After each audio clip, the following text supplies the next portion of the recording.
You can't expect God to be responsible for you if you act like you are only flesh. And if you want Him to always look out for you, then you need to have His Spirit in you. Spiritless flesh is corrupted because our normal self is supposed to be divine, not mortal. The sons of God are the true heroes on this planet. They are the giants of this world. It is only they who have the life that transcends all time and space allowed for human beings. If you want to be one of these men of renown, then be a son of God.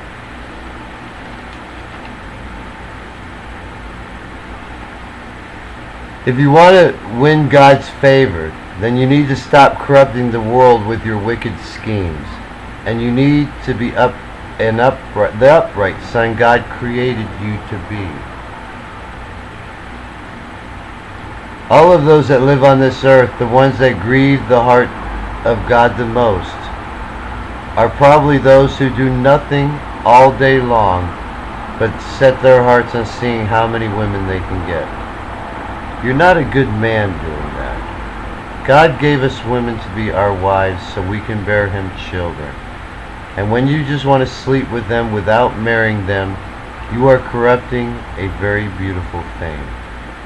You are showing a total disrespect for the laws that deal with the sanctity of marriage, which does nothing more than lead you to disregard all of God's laws. And it's also kind of unfaithful to Him, since you're supposed to be thinking all day long about wanting to be His. How would you like it if all your wife did was think about how many men she could be with? You would have a pretty sad heart, wouldn't you? And that is what you're doing to God. The human race needs to clean up their act in this regard. If we ever wanted God to look upon the earth with all His kindness, we need to put an end to living this way. And to be honest with you, I need to get rid of this wickedness also, if I want to walk blameless before Him. So it's not like I'm asking you to do anything I don't have to do. This admonition is for everyone, even myself. The sons of God need to show the same respect to the daughters of other men that we would show our own. Women deserve respect because they are also the children of God.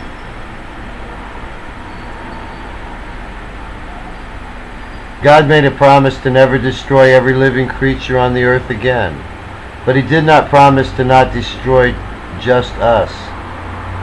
And He will if He continues to find us corrupting all other living things here. Total destruction is how the story will end for us, if we refuse to accept that God fathered us. Only by getting rid of our wickedness and starting to follow all the laws of God will He allow us to redeem His kingdom, remain in His kingdom, and be included in His covenant promises. God is giving us a final chance to listen to Him before He decides to rid the earth completely of us. I recommend what He says before He pulls a Noah on us, which unfortunately some of you will still receive because you won't listen.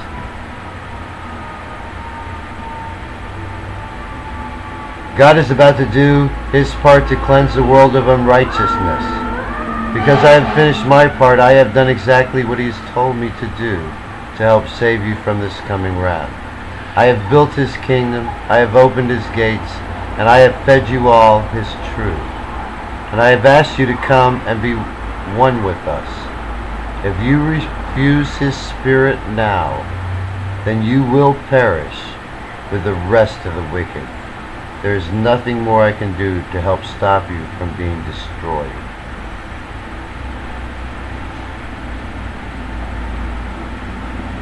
Both the husband and the wife are going to need to believe that we are fathered by God if they want to enter God's kingdom together and be saved.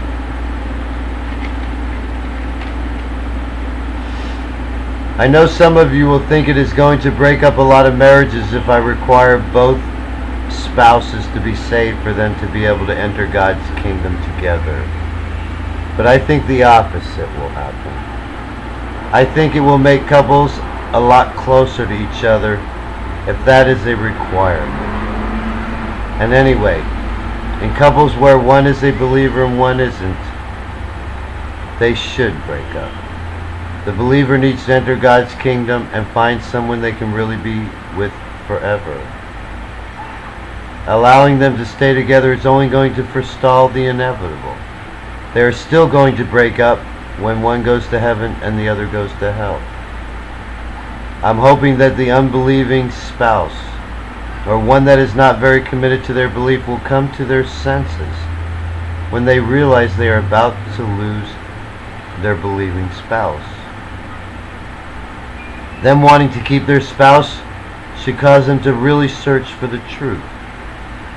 And part of that truth is that a marriage held together by God is the strongest marriage there is.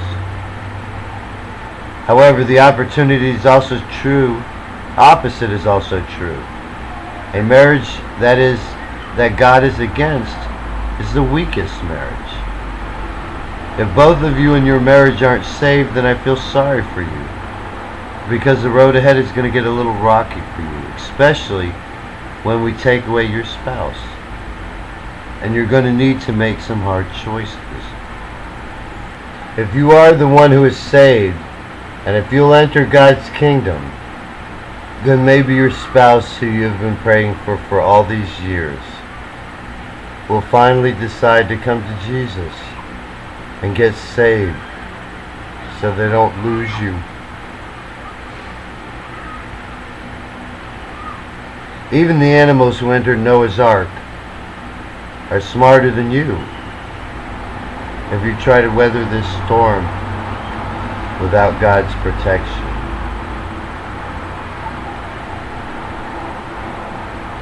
If you're a divine being, then come aboard my divine ark, and I'll take you across these divine waters and bring you to God's divine kingdom.